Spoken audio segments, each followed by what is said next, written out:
Time to get your fix.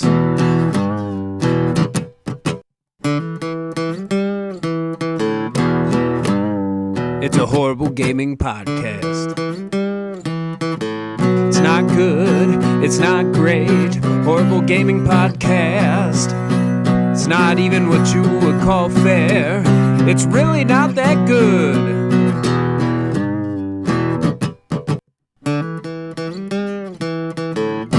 Horrible Gaming Podcast. Hello, my name is Zach Wright with Old Man Gaming, and you, dear listener, have decided for whatever reason to tune into another Horrible Gaming Podcast. I am not alone. Usually I am never alone. With me is Neil, a.k.a. Tiny Wizard. And we're going to do a show for you guys today. We're just going to do fan interaction and news because we're not exactly sure what to talk about today. So we're gonna rant about some things that pop up, I guess is the best way to do it. I feel like everybody's holding their breath for, if you think about it here, in 2 weeks, Nintendo's going to have their big showcase of everything we need to know about the Switch 2. So, I think nobody wanted to have anything major announcements-wise come out to be buried immediately after that. I suppose that's fair. We then have the Achilles Summer Fuck Fest. Achilles / IGN Summer Fuck Fest. The Summer Fuck Fest is coming too. So we've got a lot of stuff coming up. Most wonderful time. I am so over it. But before we get into all of that, we got to thank the people who make this show possible. Behind our ugly mugs, you see a custom graphic that was provided by Mr. Mark Bell. We thank him for that. Of course, the theme song for this show and all the shows here at Old Man Gaming is provided by the man who makes the music, my brother Nick Van Slyter. Thank him for that. We'll be right back with fan interaction.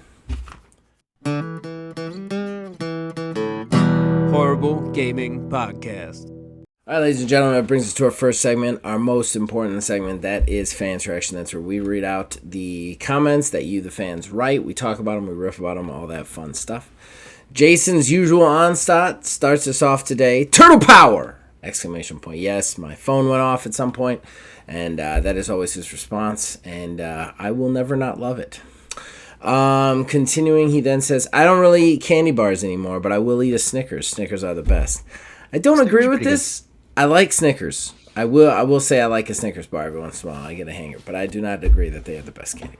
But it's subjective, right? It's a subjective thing. It's like your taste. It definitely is. It definitely is subjective. I do have to say, I don't know how nitpicky this is, but I will say I do enjoy the small little bites, fun size Snickers more than like the little tiny squares, not the Halloween trick-or-treat ones that are an inch long, just the little cube ones. Yeah. A full-size Snickers is okay, but I like to, with most of my chocolate candies, put them in the freezer first and bust my teeth on them.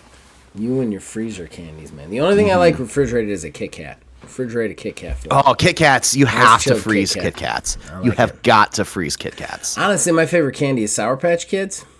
And Can't freeze those. And they 100% destroy my face, and my butt and my bowel system and everything else. And every time I buy a bag of them, my wife's like, don't do that. And then I do it anyway. And then I'm in agony for a day and a half. So that's how I'm with salt and vinegar chips. I want to hurt. I want to hurt. I want to feel that pain. Jason then continues, Horrible Gaming Podcast has entered maintenance mode. That's probably a good way of looking at it. I like that one. He then continues, speedrunners are insane. I absolutely loathe being timed in games. I agree with that. There's definitely moments, there's been one or two moments in a game where I've enjoyed the timer, it's just built this really cool moment, but most of the time it's an obnoxious mechanic that irritates me on a heavy level. It depends. So, what was it? Dead Rising, was it? Yeah, that had the shittiest time mechanic to where everything that you needed to do was it would just out of the blue, regardless of where you were in the game, progress wise or what you wanted to do, would pop up this arbitrary timer of, hey, you better get over to this other place before this timer runs out, or you just automatically lose the game. And it's I do not like that. However, how they have in like Wario Land 4 and Pizza Tower, the whole idea of you get to the end of the level and then you're on a clock to get back as fast as humanly possible to the beginning of the level to finish the level. That sort of shit. I love that. I don't know. It's like the chaos of it or something. There's definitely like timers. Timers can be shitty. There's definitely like a difference too between something that was clearly like made to be timed and then something that's like, we're going to attach a timer here to increase difficulty.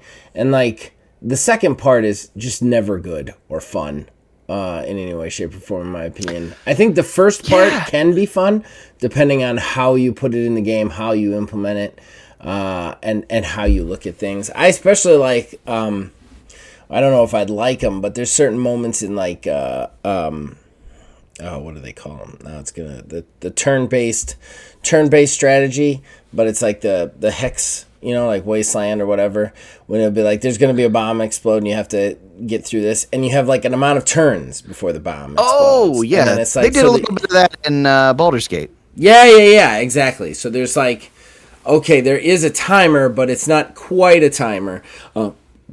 I can still think about what I'm doing. Right. I like that. There's definitely, and I failed to come up with an actual example, but that might just be because my brain's mush. But there have been some moments where like, oh, I'm timed, and it makes it more phonetically cool. But you run a real fine line between irritation, You do. Perfect example. There's two separate scenarios that I actually look at when I consider something like this.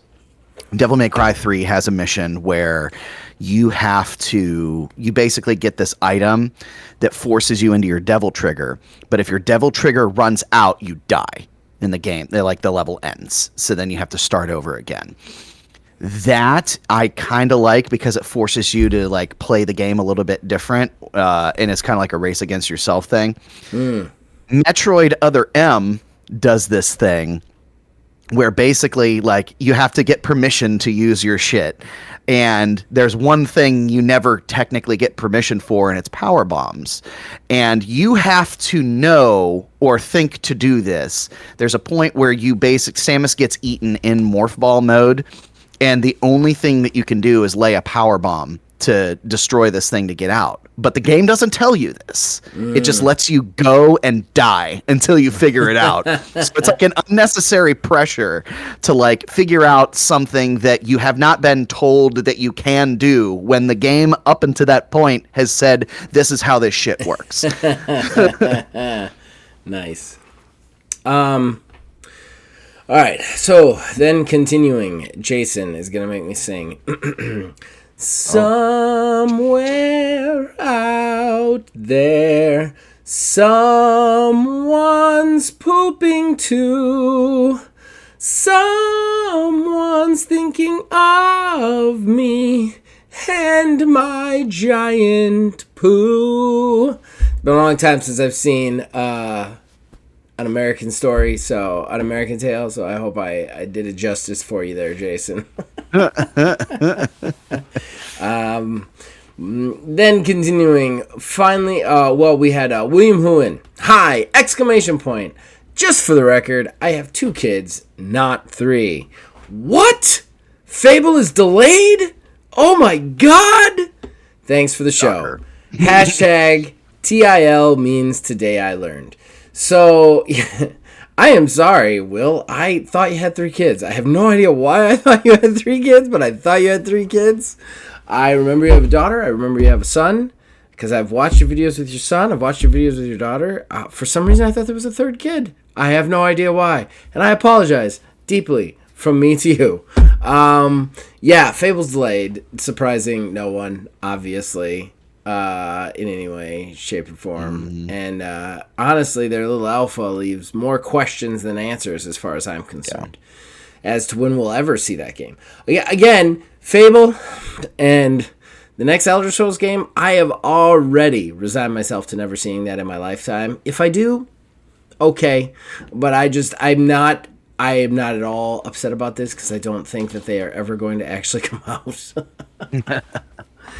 And then finally, first time commenter, Eric Alley, 2720, just says, Charleston chews are awesome. Apparently, did not like me thinking Charleston chews are garbage. Well, I'm sorry, Eric. I got to tell you how I feel it, and I don't like Charleston chews, but Neil does, so you're always going to be 50% loved on that comment. Although, thank you for commenting. We always appreciate the comments. We always read them. So if you want to comment more weird candy rhetoric, please feel free. We'll read it. Or if you want to talk about video games with us, that's welcome too. You came in late. You missed the whole cake saga over. Oh my god, yeah, dude. Go about 100 episodes back, where like 5 episodes were just us talking about cake as a metaphor. All right, that's it for fan traction. We're all done. This might be a short show, might be a quick show. Knock on wood. Because we're not going to do a talking point again. We're going to just talk about some news. Because, like I said, like we talked about, there's not a whole lot going on right now. And honestly, it's welcome. Because when there's a lot going on, it's just a lot for me to be mad about. And I hate being mad. I know people who are longtime listeners of the show would be surprised to hear that. But I don't like to be mad. It's not something I enjoy. It's not something I enjoy being around. But yeah, and you know we're about to enter trailer season, where we get a bunch of posts about stuff that's never going to come out. It's just not going to ever come out, or it's not going to come out in the right way. We get to sift through the lies, basically, while the rest of casual gaming gets all hopped up, like JoJo the Circus Boy, just getting really excited about the next whatever. You know, and it's bullshit. That is bullshit. All of it's bullshit. So, yeah. So, I'm not looking forward to that. But we're going to do news. And then we're going to be done. So, we might have a short show today. But, hey, we're getting 2 shows out 2 weeks in a row without taking a break. Everybody should be happy about that right now. That's challenging the maintenance mode. Honestly, soon I should be done with my training. And then we can actually start, like... I mean, if nothing else, in 44, the school year only has 44 days left. So soon I will be done with school, and we will definitely get this out weekly. So there you go. Okay, we'll be right back with news. Horrible Gaming Podcast. Ladies and gentlemen, we're not doing a talking point today, so we're here at the newsy bits. Neil collects news stories that don't necessarily deserve their own talking point that we want to talk about. He wants to tell us about. Neil, take it away. He's got 3 today, I believe.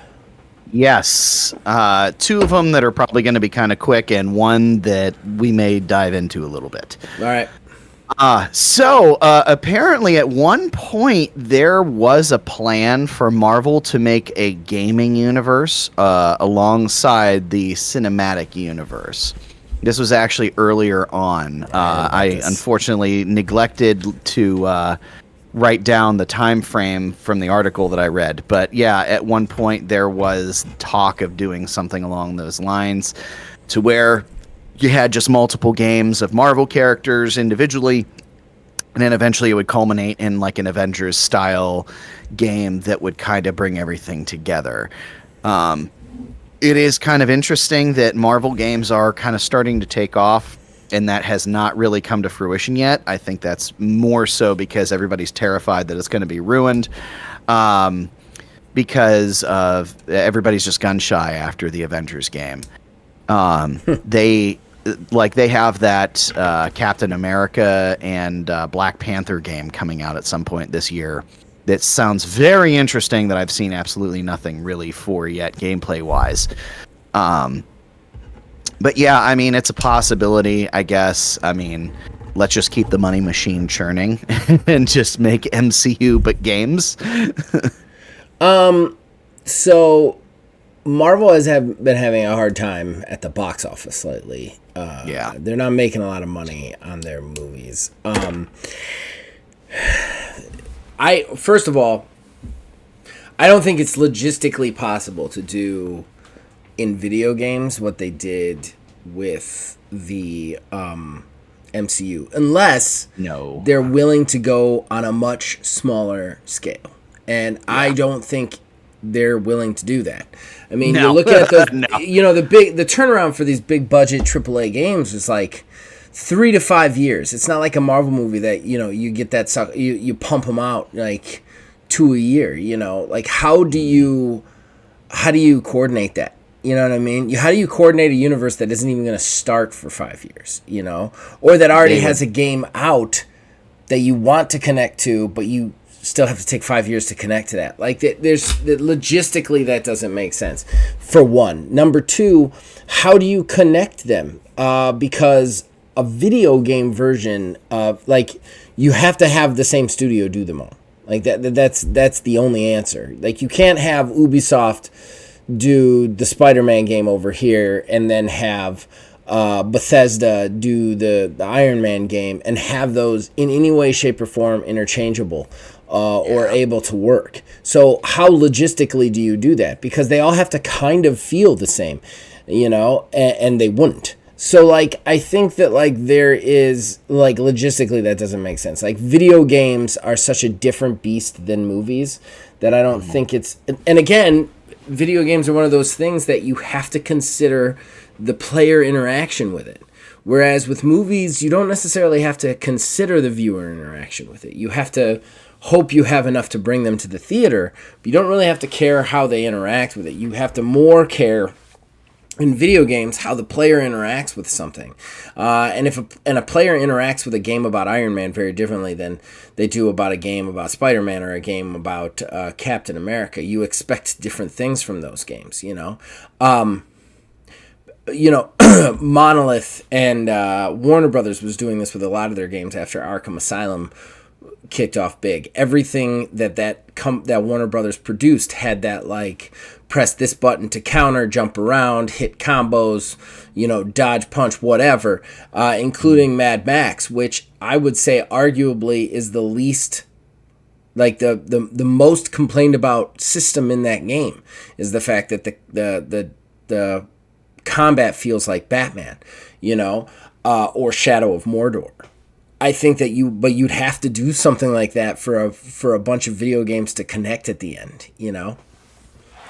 Yeah, you would definitely have to. The only way that I could see it working is doing something like how they have over at Activision for the Call of Duty games, having 3 separate developers working on these games at any given time, but they all basically are kind of run under one unit effectively. But again, like you said, they have to be the same engine, they have to be the same engine, they have to be the same general play style overall, because you couldn't have one that was something like you say Ubisoft, and I'm immediately thinking climbing towers, radio towers to see open up the map. Mm-hmm. But then you'd have something else let's do a first person shooter thing over here, and then there's a strategy component over here. It just doesn't all jive together.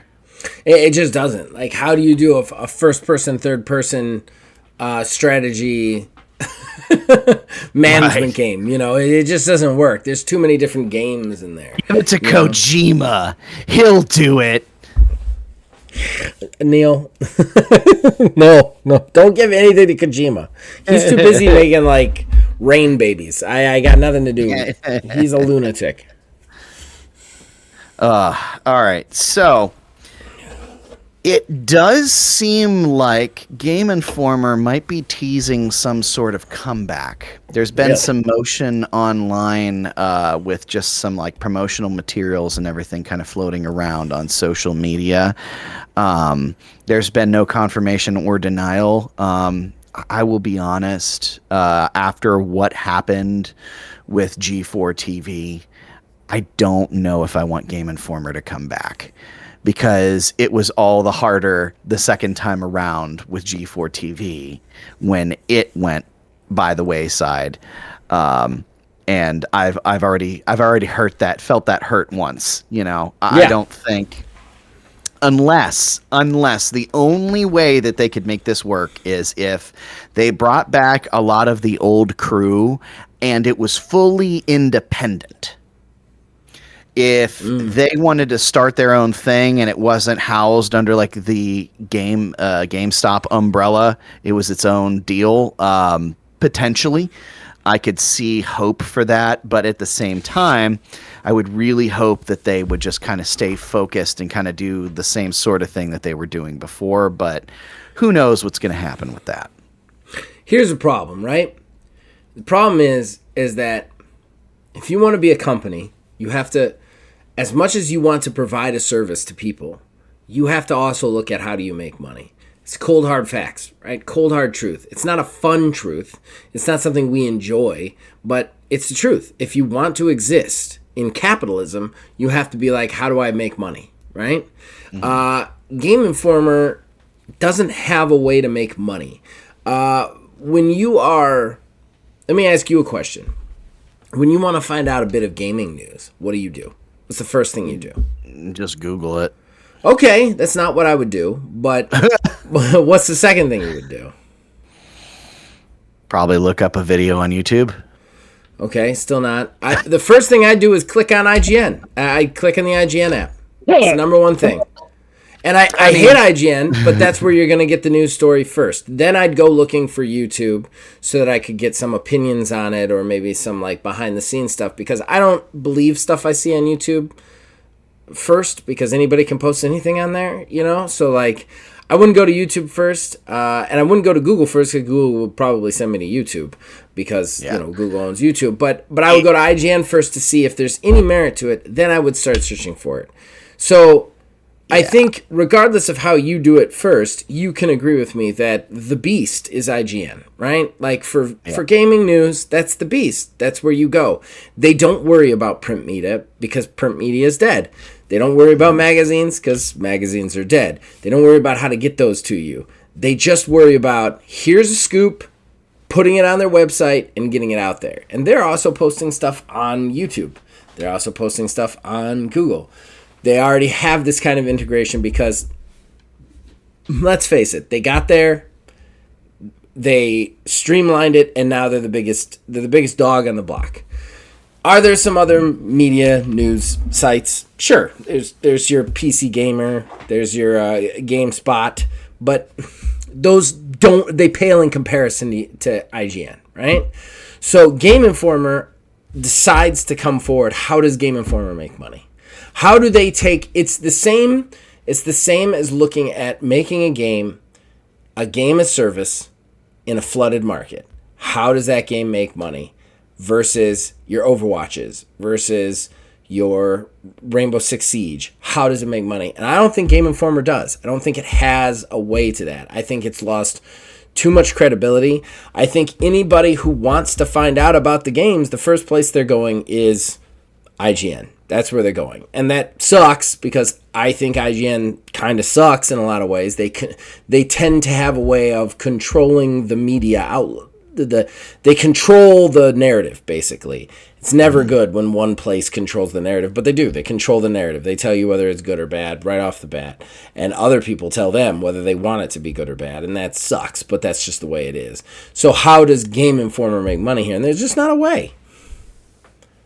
Well, I guess technically with my searching, I guess I should have elaborated a little bit more. Googling, I do definitely search to see if I see something like IGN reporting on it. Well, there you go. But usually if I do go onto YouTube, it is going to be for an IGN article. I mean, I still, or an IGN video rather. I mean, I still basically almost religiously on Fridays listen to the Next Gen Console Watch. There you go. But what I think, if they are going to stage a comeback, how they're going to handle the financial side of things, I think is going to be something like how there's been a couple other groups that have done this already. So there was a couple of people over at The Escapist peeled off and made Second Wind. And then there was the one guy who was in charge of the Game Informer podcast. I cannot remember his name right now. Ben something, peeled off and did his own. I'm blanking on it right now. I used to listen to it all the time. But they both went by way of crowdfunding, Right. basically by the name of them and who they were, especially like Second Wind. It was a whole thing with The Escapist when that all went down. And the one guy, Yahtzee, was basically like, hey, this shit's fucked. I'm going to peel off on my own, and like made a big to-do about it. And like he was already, popular enough beyond The Escapist, so he had the wherewithal to do that. So I think if somebody else comes back and says like, hey, we are Game Informer ... but we just do videos and a podcast sort of thing, just like talking about games, maybe doing some light newsy bits, but I think that may be the way that they would be able to do that. But again, who knows? We don't even know what's happening right now. It's just been some teases, I guess. It's really the problem, and I think that I don't necessarily think what you're talking about is sustainable. I think there's a level of like, okay, like so and so from Game Informer starts a podcast. Okay, I'm gonna listen to that podcast. A bunch of other people are gonna listen to that podcast. But Game Informer coming back as just a podcast and some videos, people would almost be like, they'd almost shut it down because it's not enough, even though it needs to be less than. You know what I mean? I think that like there's an expectation of it being a little bit larger than life in a lot of ways, and because of that, they can't scale it back. And if they don't scale it back, they don't make enough money. They're in a possible situation, I guess, is what I think. They're really rocking a hard place sort of situation. I would argue that that's what did G4 TV in, because they started way, like they started right out of the gate, like pretty big, but like a little bit reserved, and then they started doing all these tabletop gaming shows. I think there's multiple tabletop gaming shows that they were doing. Were huge and had giant budgets. Yeah, that is a case of getting way too big for your britches there. And then you can't, once you go that way, you can't just, not like a switch you can just turn off. You have to slowly scale the stuff back, but you have to do it at a rate that makes sense, isn't jarring, and you can still operate under. That's when you start getting screwed over. I think if they came back as just a podcast for, the effort and labor they would have to put into it compared to like a crowdfunding sort of thing, like if they did the Patreon or, whatever they would do with that, and they kept it like that, I think it would be sustainable enough for them to do that for at least a while before they would have to do other things. Yeah. I think it's definitely a conversation. I just think it's tricky. Yeah. Oh, for sure. All right, so the one that we're probably going to talk about a little bit more. Let's do it. And this one I think you may have potentially heard about. Probably. Xbox may have accidentally spoiled something for us all. I did hear about this. Yeah. So they posted a thing online. Xbox. They posted a thing online that had the tag of like opening 1 billion doors with Xbox. And it was accompanied by an image. Now, at first glance, you don't really see anything there. It's just a generic image, yada, yada, blah, blah, blah. Screenshot that was like superimposed on stuff and everything. But when you look at this screenshot, it looks like there's like a search bar in there. And there's like different filters. And one of the filters is Steam. Yep. So, after that was discovered, the image was very quickly changed. So nothing says, whoops, we messed up more than changing that. Now, that also said, the rumor is that this is going to be for the next Xbox console, which, guess what, is rumored to be coming out in 2027. If you are keeping track, that is 2 years from now, when we barely have any sort of really getting into this current generation, with their handheld apparently supposed to be coming out this year by way of all the rumors. I think Steam integration is going to be the thing. If that's what they're going to do, it's going to bring an Xbox console to like people wanting to do stuff. We actually talked a little bit about this back when Steam had Steam boxes, try to do like a console sort of thing. If they had integration directly into an Xbox, I mean, honestly, that on its own right there is big enough for me to be like, like, whoa, like, why do I need a PC then at that point? If I can just get a console outside of, upgrade cycles and everything like that. But I think that would be a killer app. But I don't know when this is going to come and what all it's going to entail. Steam integration would be absolutely huge for either one of these consoles to manage. And Valve has never allowed a console to touch that. Not really. Like, they've always been very friendly with it. But Valve is...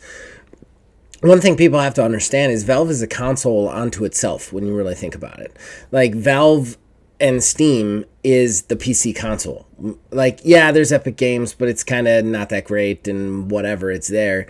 And sure, there's PC Game Pass, but that's only been around for a few years. Really, the PC console is the Steam app. That's what it is. It's Steam in its purest form. That's what it is. So if you were to say to me, and just to point out, I'm not trying to say PC's better one way or the other. But as far as the sheer breadth of games you get access to, Steam, well bigger than anything any console has to offer. The library on Steam dwarfs Xbox and PC. It's huge. It's massive. Oh, yeah. Like, yeah, you got to pay for them all, but they have deep discounts almost all the time. I was talking to a buddy of mine, and I was just saying, like the last time I bought a game on Steam, it was marked down 90%. I got it for $5. Like there's and every week there's going to be something in rotation on my wish list that gets a deal, and I just have to decide whether that's the amount of money I'm willing to pay or not. So, like, think about all the games as a console player that you've been, like, maybe heard about and been like, oh, that's PC only. That's on Steam. That's what that means, is it's on Steam. Now think your console can play Steam. So you can buy games through Steam on your console. Well, guess what? All of those games on Steam are now also on your console. So they're not just PC anymore. They're PC and Xbox. When you see a game get launched or a game get advertised, and up in the corner it shows, or at the very end, when it shows the things that it's available on, right? It'll show like Game Pass, Xbox, PlayStation, Nintendo Switch, PC. The PC part of that is Steam. 9 times out of 10.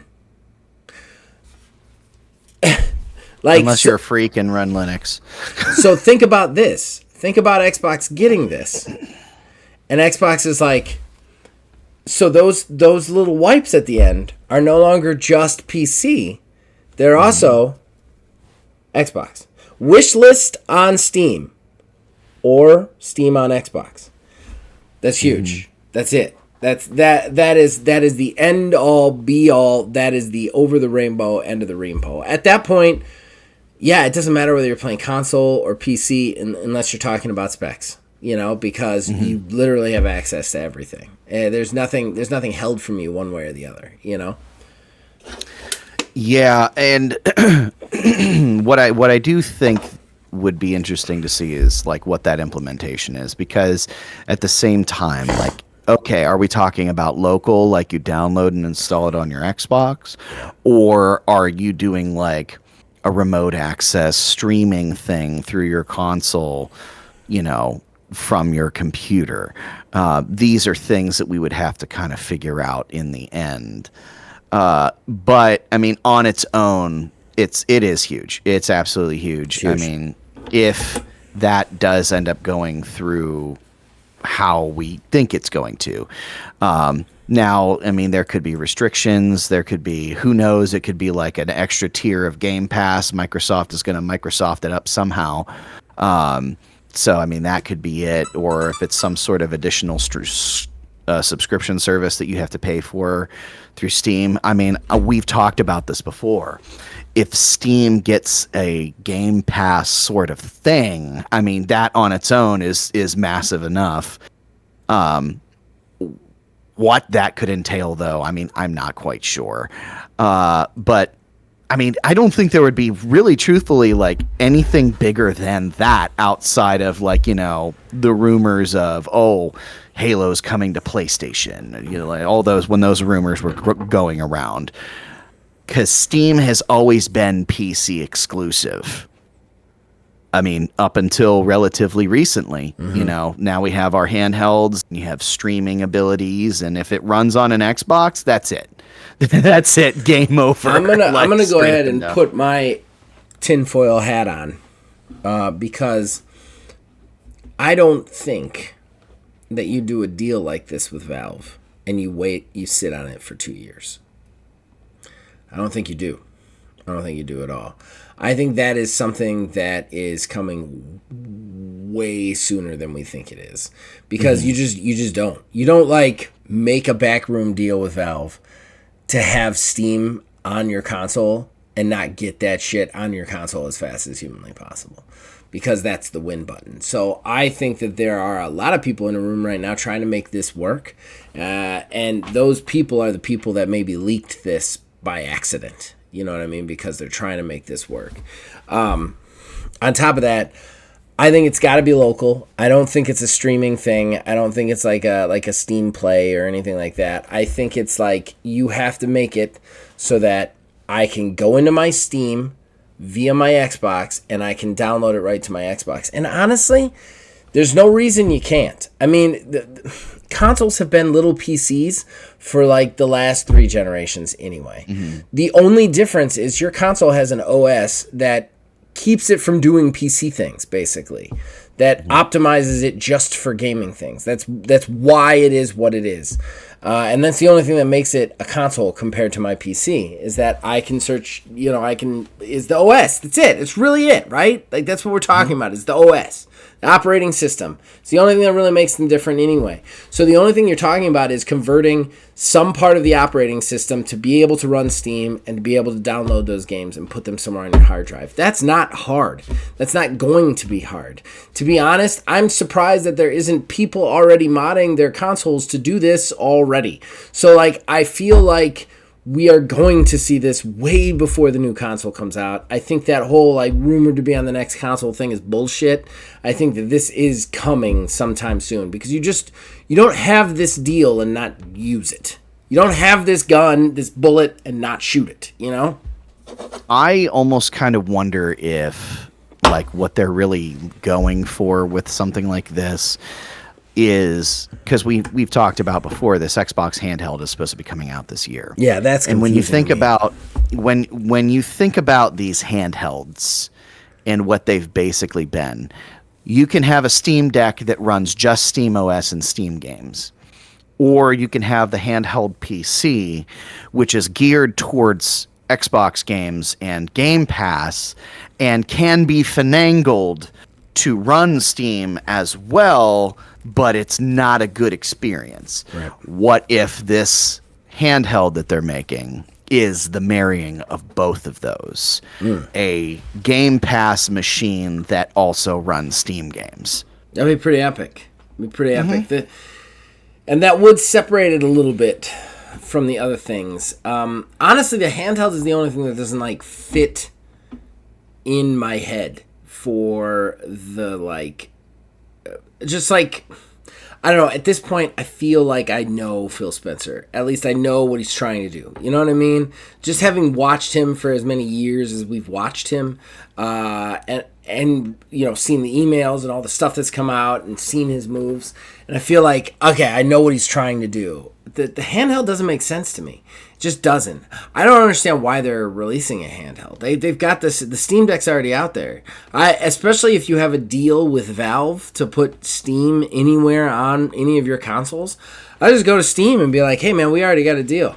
Let's get Game Pass on your Steam Decks. You know what I mean? Let's get it there in a way that's like that's more streamlined than it already is, because you can put a Game Pass on Steam Deck, because the Steam Deck is basically just a PC. It's a handheld PC. But like, I don't understand why that isn't the move. He likes to leverage other technologies. We've already seen that. That's what he likes to do. He wants to take the infrastructures that are already there, and he wants to work off other people's works. you know? Like, oh, you got a nice console. You know what will make it better? Game Pass. Oh, you got a nice handheld. You know what will make it better? Game Pass. You know what I mean? Like, that's how it... Oh, you want that? Well, I'm going to buy the games because that's where the money is. Like, that's what he likes to do. You know, that's how he likes to make his moves. And I don't understand the handheld because of that, you know? Like, it just doesn't... It legitimately confuses me. I know that every week, right or wrong, I sit here and I'm like, this is how it's going to be. Bada, bada, bada, bada, bada. And then sometimes I'm wrong, sometimes I'm right. But I always have, like, a Zach's opinion on what's going on. I legitimately am confused by this handheld now. Because now that the news has come out that, like, that Steam could have integration on Xbox consoles at any point in the future, why the fuck are we doing a handheld? I think the handheld's existence is the second that Steam took off, everybody wanted to imitate that. And sometimes it's been good, sometimes it's been absolutely nightmarish. Yeah. And I think the handheld is something that's too far along for them to say, yeah, no, absolutely not, like they did with that Keystone thing. It's already been too far along, and they're like, somebody will buy this shit. You know, I think it would be something that is going to be competitively priced. But at the same time, if they're going to have Steam integration, like, what does it look like for Microsoft to have Steam integration on consoles? Make that deal with Steam and say, hey, by the way, sorry, Valve, we are making a handheld console that we're going to try to undercut your hardware with. Yeah. But, hey, thanks for Steam games on Game Pass. Unless that is the evil, maniacal, like, business guy shit that he's actually done. At that point, if that's the line of reasoning, I wouldn't be surprised. I wouldn't be surprised either. I'd be more surprised that Valve is... Like Valve's doing the deal, you know, like in any way, shape, or form. Like, by all accounts, this whole Valve thing has come up well after the point that we knew a handheld was coming from Xbox. You know what I mean? So he can't promise that there's no handheld coming if the world knows there's one coming, you know? Right. Yeah. So, like, why would Valve ever sign that deal? Like, I don't quite understand. This just leads into that. This is the part of this case. The part of the case that just doesn't line up. The locked door in the Sherlock Holmes mystery. I don't understand the point of this handheld in any way, shape, or form. And, hey, man, it could just be AAA misguided. Everybody's doing one, I'll do one, you know, which has definitely been a AAA thing, right? But Phil Spencer is different than that. Phil Spencer has definitely had his mistakes. I'm not saying he hasn't. But Phil Spencer's moves are much more calculated than just, everyone's got a handheld, we gotta have a handheld. Like, his moves have been much more maniacal, in my opinion, and dastardly. So, like, this doesn't make sense to me on any conceivable level, the handheld part of this. But, yeah, I think Steam integration would be nice for me as a player because I have a lot of players who are friends of mine who play on Xbox, and that makes things very difficult when we want to play games together. Like, right now, there's plenty of Steam games that I cannot play with them, even if they own on Xbox, because I'm on Steam. They're on Xbox. If they had Steam, that would kind of fix that problem, you know? So I don't know. We shall see. I'm quite certain we shall see this summer. I'll say this, man. If Steam does go to Xbox, what the fuck are we even talking about PlayStation 4 anymore? Right. That would be something that... I'm kind of a little slower on the, no more PlayStation at all ever, but, like, you know, I don't know. That could be something that would really put a nail in that coffin. Yeah, that'd be the end. It'd be the end of the game. Oh, okay. All right. But yeah, that's what I got. That's it. All right. Well, we're going to take a quick break, guys, and then we'll come back with some plugs. Horrible Gaming Podcast. Ladies and gentlemen, that brings us to the end of the show and the shameless self-promotion that comes with it. Neil, Would you like to plug anything? We are trying again for recording Ordo. Yes, I ruined coming. everything last week when we Nah. were going to continue to do our recordings, but we're That's how the trying. cookie We're crumbles. trying. We gon' get it eventually. But I mean, yeah, we're doing that, and at some point here, I know we've been kind of talking about now that Kayla has a PC and she's all set up over there in the corner with her little cozy gaming setup and desk and everything. Hopefully, sometime this summer we can actually really dig in and get some actual like Steam PC game playing going on here. That'd be great. I'd love to get some good stuff going. As far as me, check out everything the channel has to offer. I recently did my Snap Judgment review of WWE 2K25 parentheses the GM mode, because that's the only thing I play. You can check that out on the channel. We have some TTRPG comment, a TTRPG podcast that went up recently. We obviously have this wonderful show here. OMGM is still running, and then anytime I can get to it, I put up what I can. As Jason said in the fan traction, we're in maintenance mode for the time being, so we'll keep plugging at it, and hopefully we will get back to a little bit more content later. You guys can, of course, contact us on Facebook at OldManGamingDH, on X at OldManGaming9. You can join our Discord, links in the description below. Influence us in all of our shows from there. So as you guys keep watching and keep listening, we will keep making them. We'll see you guys next time.